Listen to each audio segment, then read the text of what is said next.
Hi everyone, welcome back to my channel. Today I'm with Kate, my intended mother to baby KK.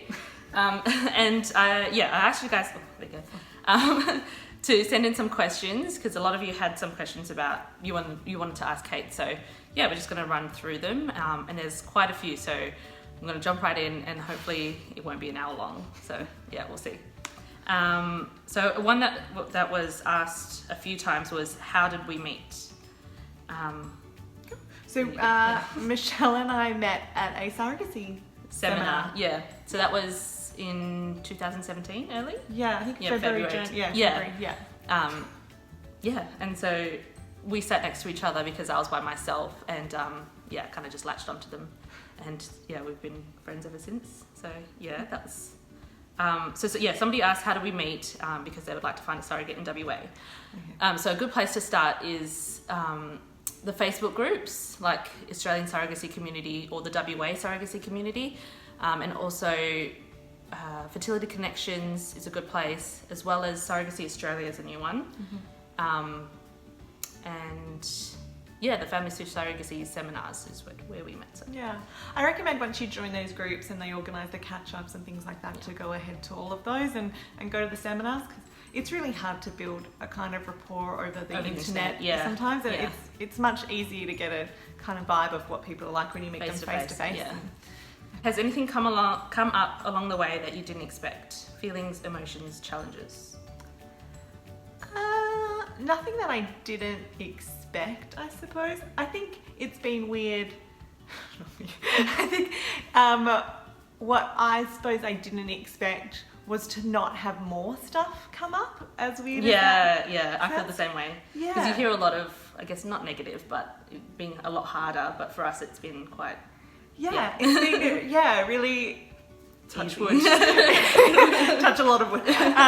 Easy, but yeah, I'm surprised that I haven't had any, strange kind of, I don't like saying this, but you hear of women in these situations being jealous or being, going into a deep, but I haven't had any of that. So that's good. Yeah. Cool. Yeah, good. Another one was, what has been the hardest part of the journey? I suppose it probably was doing the IVF and the transfers and that wishing and then it not happening. Yeah, exactly. I suppose that would be. Yeah, that's the same for me, because because everything was, the whole way through it's been pretty easy, and then getting to that point you just think, to me I was so naive thinking that it'd work straight away, and when it didn't, that was quite hard, but feeling like I was letting the team down, but yeah. And also I think the hardest part as well has been organising appointments around everybody's schedule. 4 people, but I'm glad that that's the hardest part. Yeah, I can't complain if that's the hardest part. So yeah. Do you ever worry you won't be as bonded to your baby because you didn't experience pregnancy? No, I think I get. I think about it when people talk to me about it. That's when I think about it. But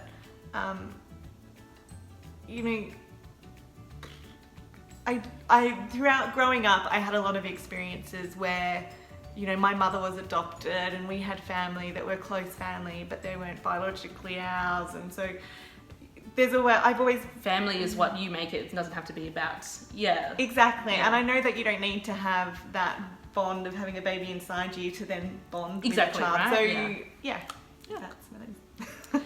Can you share the birth plan with us?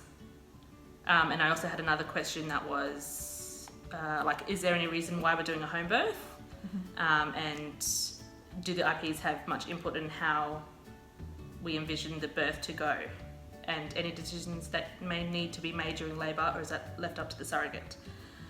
So I suppose for Chris and I, it was really about supporting Michelle and before we met Michelle, I suppose any surrogate in what their birth plan was. It really comes down to, Chris and I can't do anything in that situation. It's all down to Michelle. So it's really about what they feel the best in doing and what they're more comfortable in, and that then, when Michelle's comfortable, when she's relaxed, that's going to be the best kind of birth that we could ask for. And as long as there's no medical professionals saying, no, they don't recommend it for whatever reason, and we're really lucky that it's been a pretty great pregnancy and we haven't had anything like that come up. Because I know from like the very beginning, I've always said that I wanted a home birth.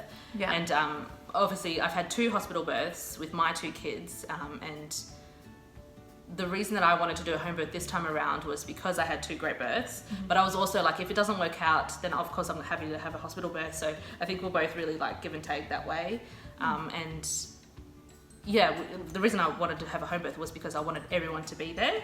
That was really important to me. Like in a hospital, you know, you're limited to 2 support people. So either I would have to give up my support person, or Kate would have to, or one of the intended parents would have to give up their spot in the birth room, so that sort of thing. And because, I was quite uneducated during my births, that I just thought like, well, I have to go to the hospital because that's what people do. But after doing my doula training, that's when I was like, oh wait, I can go at home if I'm, a good candidate. And things with the birth, like we've always, discussed it together and then made the decisions. But anything that's got to do with the baby, I've left it up to Kate and Chris. That's obviously got nothing to do with me. So I'm happy with their parenting decisions. And I think that was it, really. The birth plan, we're doing home birth. Home water birth. Home water birth at my house. What else is there? That's really it, really. I get asked a lot of questions around how quickly do we get the baby? Right. As in, like, when do you guys get to take it home? Like a week later or a couple of days? Oh, no, yeah. And I suppose we haven't really set a time on it, and I kind of like that. Right. It's really about when Michelle wants to kick us out of her house, but also just when it feels right. Yeah, really. yeah. Like, it won't be 24 hours. But, it's not going to be 15 minutes and we're out of there. Yeah. But even still, I feel like, obviously you guys would go home, a few hours or whatever, and then we'd still be in contact the next few days. Obviously, I'd be here, you'd be there, For sure. Yeah, I think we answered that well. What's the plan for feeding and helping the IPs connect with the baby? Mm-hmm. So, I'm planning to express some colostrum beforehand and then go on to, pump after baby's born. They're happy to take that, but if it doesn't work out, you're happy to formula feed. And the bonding with baby again is like we said, you don't, I'm like any other person, you get to know your baby as they grow, I guess. And I think it's really natural to be worried about bonding with your baby even when you are carrying it inside. Like, I've heard a lot of stories of pregnant women carrying their own child and they worry that they're not going to bond with their child afterwards. So because you're literally meeting a new person, like it's not going to happen straight away. No. And they might just not like us. No, I want a different He one. might be like, this isn't the one I chose. Hold on a second. But no, I'm not too concerned. And I actually, I like the idea of bottle feeding and having that as well, because it means that my husband Chris can bottle feed and there's no big pressure, and our family as well. I'm pretty big on it takes a village to raise a child, as much to make one in our situation. So I'm all for other people like bottle feeding as well during that time. So I have also heard of some intended parents or intended mothers pumping themselves as well and bringing on breast milk. I just decided that wasn't for me. Yeah, there was another question that was, has Kate thought about attempting to induce lactation? And then Yeah, I thought about it and fair enough. Where was I? How do you think you'll cope with all the Homans post-birth Michelle? So that's for me. I don't know, actually. I guess it's just sort of like we'll take it as it comes, and I'm planning to encapsulate my placenta to help regulate hormones, and I think what I've heard from a lot of surrogates is that it helps to be close, like not to to want to be with baby, but just to make sure the baby's okay, sort of thing. So watching from a distance, and so I think that's our plan anyway, just to be in contact. 100%. Chris and I are really aware of the what do they call it, the 4th trimester. So we're going to be in pretty close contact with Michelle. Just to it doesn't end with just us getting the baby. I suppose. See you later. Yeah, see you later. No, we're very aware of that as well. So we'll be catching up a lot. Cool, we'll do all of it. How many possible surrogates did you approach? How did you choose who to approach? Sure. So Chris and I were incredibly lucky in this situation. Well, so typically a process to find a surrogate or to look for one is to contact your friends and family first and see if there's anybody eligible. For Chris and I, we didn't have anyone that had either had babies or had them but didn't have great births and great pregnancies, or they just didn't want to as well. So we didn't have any friends or family that were eligible, and we then joined all the Facebook groups and those communities to find out more details about it as well. And we've been going to all the seminars and catch-ups and kind of really embedding ourselves in especially the Western Australian community. And we hadn't actually officially put ourselves out there that we were looking when we met Michelle, and it's funny because our earliest conversations with Michelle were more around finding out how she was going, because she put herself out there, and then it was back to us like, oh, how are you thinking? Are you thinking about putting ourselves out there? And we're like, yeah, maybe we'll just, it's really like dating, right? Yeah, you don't want to say the wrong thing, and then you don't want to be too nosy, like. And I think, as we just said, I think that was kind of the perfect way for us, because I think if we did put ourselves out there, I'm very different when I'm dating someone. I don't know if Michelle shows it up. I get a bit crazy. So, we didn't end up by actually putting ourselves out there and approaching other surrogates. We were just about to put ourselves out there, I suppose, and Michelle incredibly and kindly offered. So. And I think this is from a US person, so I think it's much different here in Australia as well from the US, whereas US, you sort of get a bunch of profiles and you can sort of pick who you want to be your surrogate, whereas in Australia it's very relationship based, and you have to go through that dating process to find a surrogate and tell your parent that match. You've got to do it all yourself. Yeah, so in Western Australia it's illegal to pay for advertising that you'll look after a surrogate, and it's also illegal to legal might be a little bit grey area, but we certainly don't have agencies that bring people together. I believe it's illegal to kind of commercialise that meeting of IPs and surrogates, but I could be wrong. Yeah. Laws are changing. But we don't have that in WA anyway. We don't have any agencies that bring this. Yeah, it's all self-led, isn't it? Yeah. Are you going to keep in contact after Bub is born, and will the baby be in your life still? And which I think we've already covered that. Yeah, we're planning to, we're good friends now. Like, why would we just stop because the baby's born? So, yeah. How often do we see each other? Like every other week, if not every week. I feel like now especially. Yeah. And we talk every other day or every day. We've got the group message chat happening with us. I feel like we've got 3 different conversations going at once. If I need to send you something, I'm like, phone, Facebook. But yeah. Have you had anything negative said about surrogacy to you?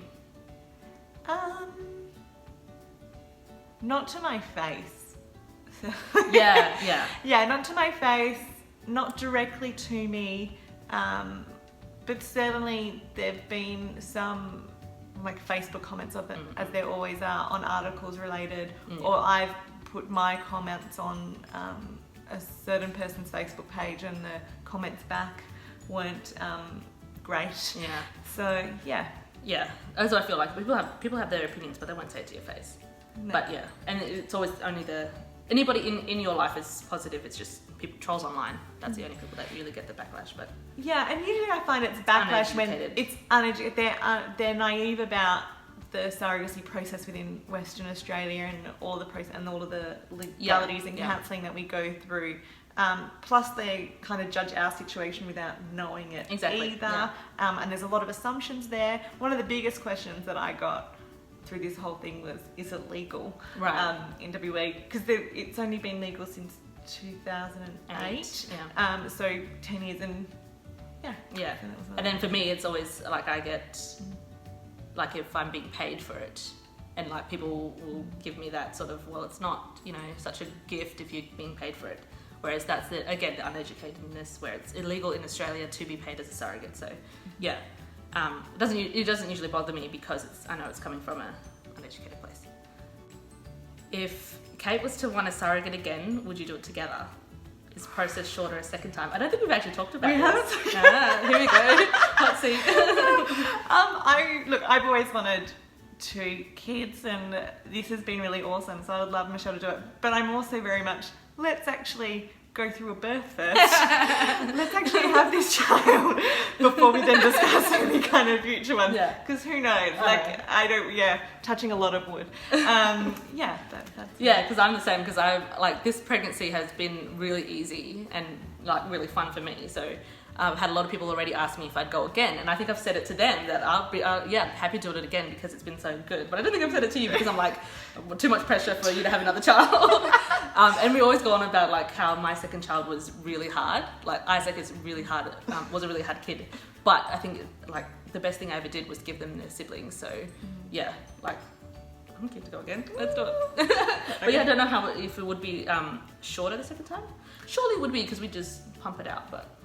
I don't know if it would be shorter. I think we'd still have to have all the wait times and we'd still have to go through the counselling and legalities, but I'd say we could use a lot of it again. Especially the legality stuff, I think we could use again.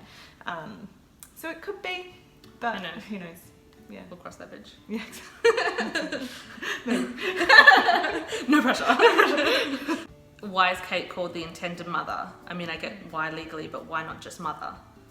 I think it's just a terminology that's used. It's just... it's terminology used in the legal, like I looked over our surrogacy contract and it talks about intended mother and intended father, so it's obviously a legal term in that sense as well. And then just our online surrogacy communities use it's that. Just what's used. Yeah, we know that you're the mother. It's just not. That's just the name. Yeah. And I think that's it. Wow, that was the last one. Okay, so that's it. Thanks so much for watching. Thanks so much for Kate for coming on and answering these questions. And I will talk to you guys in my next video. Bye.